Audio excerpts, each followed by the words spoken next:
Welcome to the PokePod. I am Dan and Brennan is gone this week. He's off to Alaska hunting bears or something. So I have a replacement co-host. Hello, Anna. Hi, Dan. Anna, I hear you are not Team Mystic. No, I'm the best team. I'm Team Instinct. Oh my god. The rarest team. Yeah, the rarest team, the underdogs, the one who's going to take down the world. I see. How come you chose Team Instinct? Well, it's kind of a long story, but I will try to make it short. When I started to play Pokemon on the Game Boy as a child, I was obsessed with the three birds, Zapdos, Articuno, and Moltres. But my favorite bird was Zapdos, the electric bird. And when Pokemon Go came out, I heard a rumor that perhaps it will not be possible to get one of the legendary birds from the other color that you choose. Oh. So I really wanted to have Zapdos. So I decided I would take Team Instinct, because if that means that in the end I will get Zapdos, it will be worth it. And then I realized that all of my friends were either Mystic or Valor, and then I realized Team Instinct are the underdogs. So it was kind of nice. Awesome. It's really awesome. I just picked Team Mystic because my brother-in-law and my godson told me to. So there was 2-0 and then I was just Mystic. Yeah, but sometimes you have to go, you have to pick a team. So you have a good team with them. Yeah, I still haven't. I've done a couple of trips with some Mystic players, but nothing organized. Okay. So I'm just taking down the gyms by myself normally. But we'll talk about that later today. So, I want to tell a story about my Pokemon experience this last week. I was at Ullared. It is a giant outlet. You know of it, Anna, don't you? Yes. Oh my god, it's terrible. Yes, it's hell on earth. It's a gigantic outlet that has been around for 50 years. So they have everything streamlined. And it's an enormous hall where thousands of people are driving their shopping carts in. It's a mess. But now Pokemon Go exists. So in the shop itself there was a Pokestop and it was constantly lured by bored people. So I was just capturing Pokemons all the time. They had 2 gyms, one right outside the door and one in the park like 100 meters away. And that tells how big this place is. 2 gyms in one shopping mall. Yes, it's like the mall has 1,100 employees, while the town itself has 790 inhabitants. So, I did do a lot of gym fighting there. And what has happened to you recently? For me, I have collected Magikarps. Oh, yeah, you see those little bastards all the time, don't you? Yes, because at my workplace, we have the rare privilege that water Pokemon spawns everywhere. We have Magikarp, Staryu, Mies, Psyducks, and also some Poliwags. But mostly it's Magikarps. And they spawn like crazy. I come to the job, walk up the stairs, open my Pokemon Go, and 4 Magikarps just laying up there and like, please make sushi of me, eat me. And I like, okay, I can capture you. And by lunch, it's like, okay, 5 Magikarps. And then afterwards, you go like 10 minutes around the house and there's like 10 Magikarps. Okay, you're actually capturing them while you're working, but you don't want to say that on the podcast in case your boss is listening. I rather not comment on that one. So, do you have a Gyarados yet? Yes, I have. How big is he? He is 1,444 combat power. Oh, I'm so green with envy right now. Yeah, and he's my baby, and he helped me so much in gym fighting. And you know, the moment when you realize you have collected 400 Magikarp candy, and you like, okay, and you feel it in your heart, like you just want to press the evolve button, then you're like, okay, take it easy, take it calm, you just go home, sit down, crack open a lucky egg, and then you start evolving. Oh yes. And it's so nice. I'm at 236 Magikarp candies, so I have you're almost there. a while to go. They spawn in the channel here in the north of Sweden, in my small town. Yeah, those watery fishes like them, the waters. We also have some Pokemon news this week. So, Yay! in Stockholm, the capital of Sweden, there is... I heard this entertaining story, so I had to tell you. There is a train. You know, one of those trains you see driving around amusement parks or zoos. And it's called the Pokemon train. So it moves through the city at exactly the right speed to enable you to gain your kilometers for your eggs. It's filled with Pokemon players. It's free to go. And they play music and have a host. And when I heard of it, it was Samir who was the host. For those of you who are not Swedish, he is a very, reality show actor turned singer. And it's like what the kids like, the really small kids. Yeah, not the big kids, not like me. No. But I would go on the train with Samir in case. They were just traveling between Pokestops, moving around central Stockholm. And it sounded awesome. I haven't tried it yet. Of course, I am in the north right now. It sounds really amazing. I mean, it's so nice with Pokemon. And also here in Gothenburg where I live. Yesterday I was in this big park. And I was supposed to take the train home after 10 minutes. But after 1 hour I realized I can just stay and catch some Pokemon. And it was really nice because, people have taken some chairs. And they had some blankets because it was a bit of a cold night. And there was a guy who was playing guitar. And it was a really nice thing. But we don't have a train. Actually, the train is going to Gothenburg next. Ooh. Yeah, they were testing it for a couple of days in Stockholm. Then they were going to move to Gothenburg. So it will be coming to you. Oh, that sounds amazing. Even if Samir is on it, I'm going to try it. I think they might have been using other artists as well. So if you're lucky, he's not on it. Yeah, that could be nice. You also had some news for us, right? Yes, I have. Have you heard about this, the updates for the nearby status? No, I haven't. Oh, it's interesting because in the last update, I realized that the nearby, it has changed name to sightings, and it was also in the background of my Pokemon, there was some green grass. And then I read that Niantic had confirmed that in the next update, there will be a sightings, and that is Pokemon that has been sighted nearby. And nearby, which is Pokemon that are nearby, and behind each Pokemon, there will be a reality picture of where the Pokemon is. So you can see, for example, if you're looking for a Lapras, which you can happen to capture on the train, which I did this day. Oh my god! Yes, I did. It was so nice. You captured him on the train? Yes. Side story. I was driving home from work on the train. And then, I open my Pokemon Go app, and then I see the shadow of Lapras, and I'm like, oh my god, it's so nice, but I can't really get off the train. And then the train just swing by the nearest station, and it stops, and suddenly Lapras is on the station. And I'm like, oh my god, I have to capture him. And I succeeded. Very nice.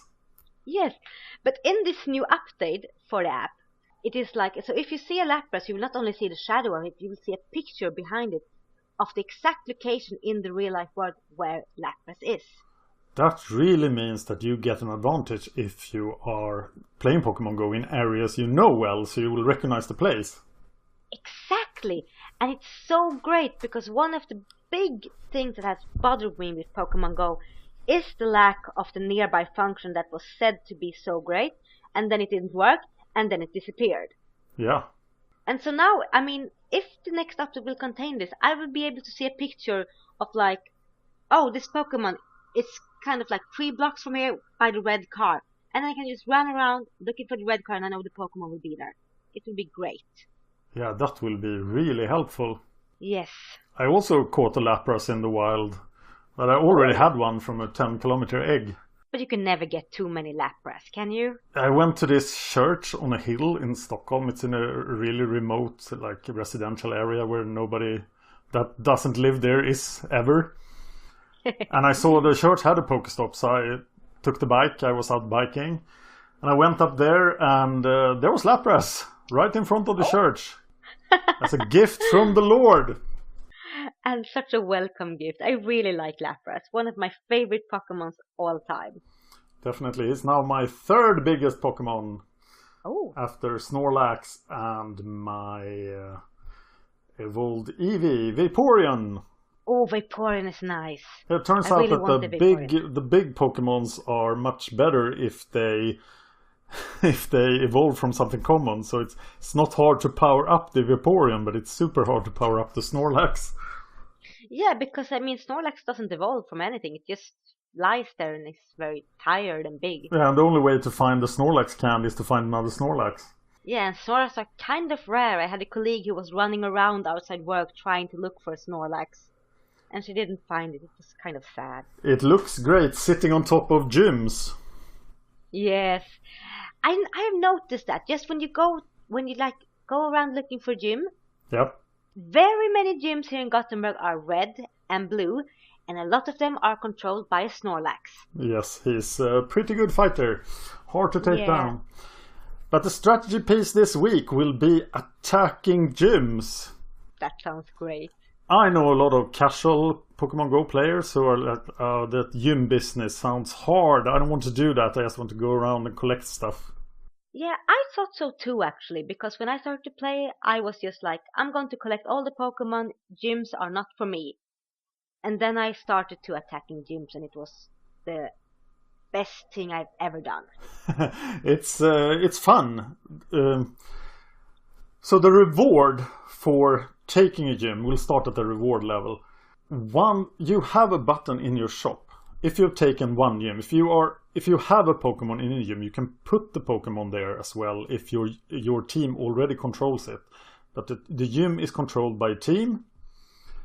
And when you come to the gym and there's a free spot, you can put the Pokemon there. It counts as controlling it. If you take it, you also control it. And then once every 20 hours, you get the option to cash out. And then and that's in the shop, in a small area to the upper right. And what you get is 500 Stardust and 10 Pokecoins for each gym you control at the time you hit the cash out button. So that leaves a strategic question. Do you want to try to go for another gym? Or will you cash out now before anybody managed to steal the gym you already have? And I say be careful. I am usually cashing out too early, but that's me. Yeah, I think it's a good strategy to be a bit careful, actually. I think so too. I think I've controlled 6 at the most. Yeah. The upper limit seems to be 10. That's a lot of gyms to control. Yes, and this reward is pretty bad. So even if you control 10 gyms, you'll only get 100 Pokecoins. Doesn't even buy you an incubator. And you'll get 5,000 Stardust, which is nice, but it's not super good. No, it's not a big reward you really want to have. Like, it's not something you strive for, because 10 Pokemon coins is not that much. So the other reward is the XP you get for fighting the gym. And we won't talk in this episode about fighting your own gym, a gym owned by your own team, because you can do that as well to train the gym. Mm-hmm. But now we are attacking opposing gyms of the other teams. So tell me what happened today when you went out attacking gyms. Yes, because I had a really bad episode this morning. I went by the bus and I was going to take a gym because my bus stopped and it was standing still for a long time. And I was like, I'm going to take down this gym. It was a red gym. So I took it down and then the bus left and I forgot to and I was too far out of reach to be able to put in a Pokemon at the gym. So this put me in kind of a bad mood. So you left the gym empty? Yes. Sweet, for somebody else. Yeah, and I felt so angry, but I didn't thought it would be appropriate, press the stop button and throw me out of the bus just to get the gym. There is a limit. Yeah. But when I went home, I was in a really bad mode and I was like, okay, every gym is going down. So I battled 2 other gyms, one blue and one red. Oh no, not a blue gym. Oh yes, a blue one. God. And I took them down.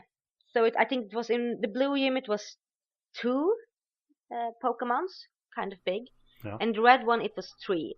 So I took them down. And it was kind of nice because even if I was the only yellow person around, and I was the only one who could be in a Pokemon.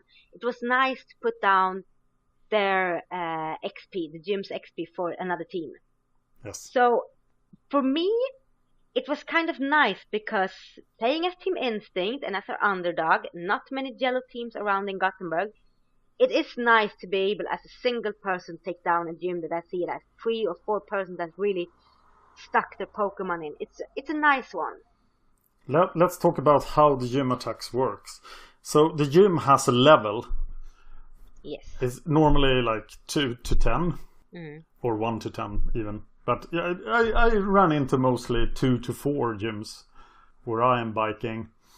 And in order to win against the gym, you are putting up 6 Pokemon in the fight.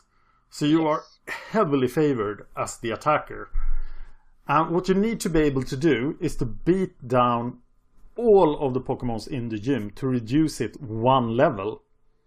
And if you can do that, you can win if you have enough potions, because you have to heal up and revive the Pokemons that died or that fell unconscious, or what's the term, in the battle, and heal those who are wounded, because they can't attack again until they are healed. And then the lowest level, the lowest combat power Pokemon gets kicked out of the gym, and the gym loses a level. And then you have to fight it all over. So if you are fighting a level 10 gym, you have to do 55 fights to win. But for a level 3 gym, you have to fight it 3 times, plus 2 times, plus 1 time. So that's 6 times.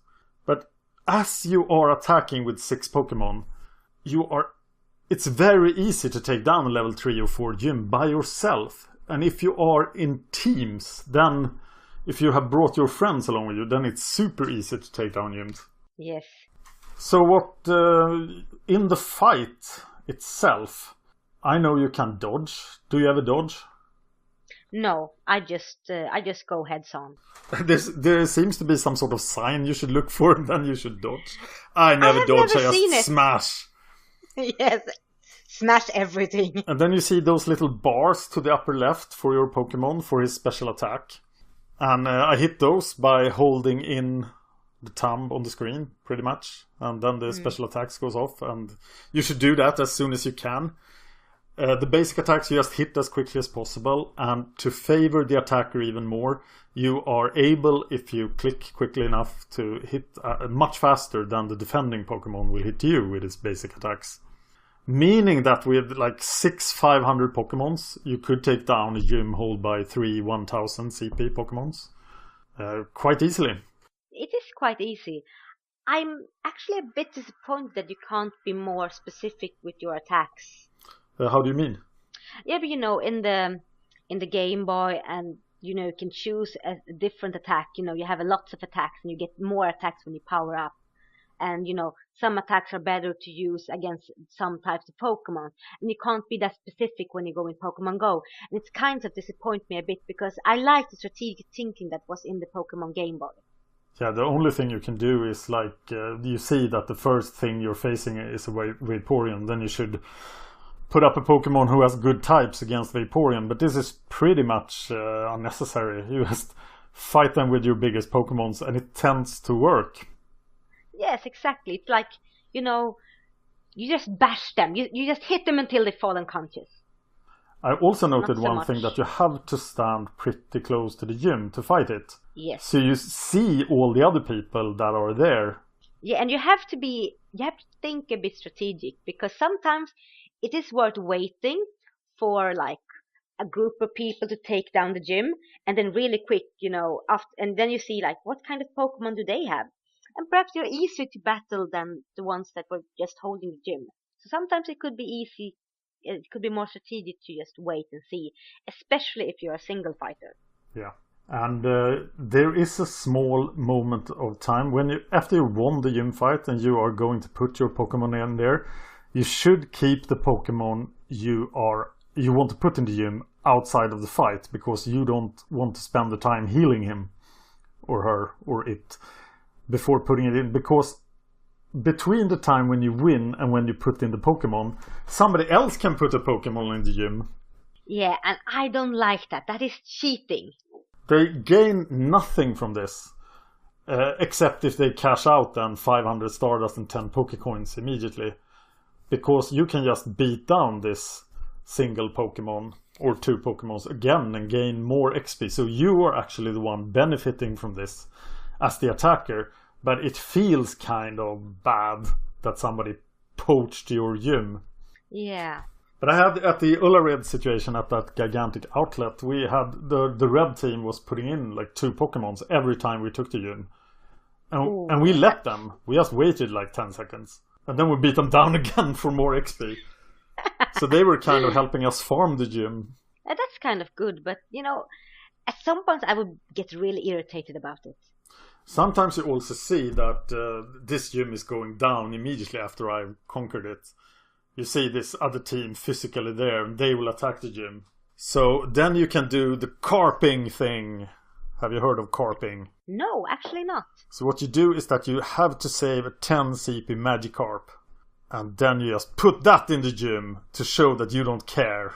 A 10 CP Magikarp. Yes, so you're like, that's carping the gym. That's so arrogant. Yeah. So I keep it. And also brilliant. I keep a 10 CP Magikarp in there. Just for that. There could actually be a point with putting a 10 CP Magikarp in the gym. But that's for attacking your own gyms, which we're going to talk about in a later episode. Do you have anything else to add about gym fights? No, actually not. So, thank you, Anna, for joining us. Thank you for inviting me. And maybe you can come on again if Brennan goes away again. That would be really nice. It's really nice to talk about Pokemon. You can find this thing on Facebook at the PokePod podcast. That was the shortest name we could find. You can find us on iTunes as the PokePod. You can find us on YouTube as on the YouTube channel Hard Nerd Cafe, with a lot of other nerdy stuff, such as my Game of Thrones podcast. Where can the listeners find more of you, Anna? Yes, I have a blog. It's in Swedish, unfortunately, but if you are speaking Swedish, it would be nice if you can go in and read. It's on the address setsunasera.blogspot.se, and there I write a lot about my days and a lot about kittens and something about history and stuff. And then I have a Facebook page, Setsunasera. I write mostly in Swedish, but also put a lot of English links. And right now it's a lot about Pokemon. And then I am a Twitter addict, so I are on Twitter under the name Anna Seras. I write in Swedish, but sometimes also in English. You can also find both Anna and me doing another podcast. Now we're losing all the listeners as we keep talking about Swedish. But we do a podcast in Swedish called Sagan om Isfolket-podden. It's about the legend of the Ice People by Norwegian author Margit Sandemo. A book series of 47 books. Yes, and we're doing a podcast about all the episodes. 47 episodes. And you will understand it if you speak Norwegian or Danish as well. It's sort of epic historical fantasy with witches and sex and stuff. Exactly. That was the cheapest explanation of the ice ever. Okay. That's enough from us this week. We'll be back next week.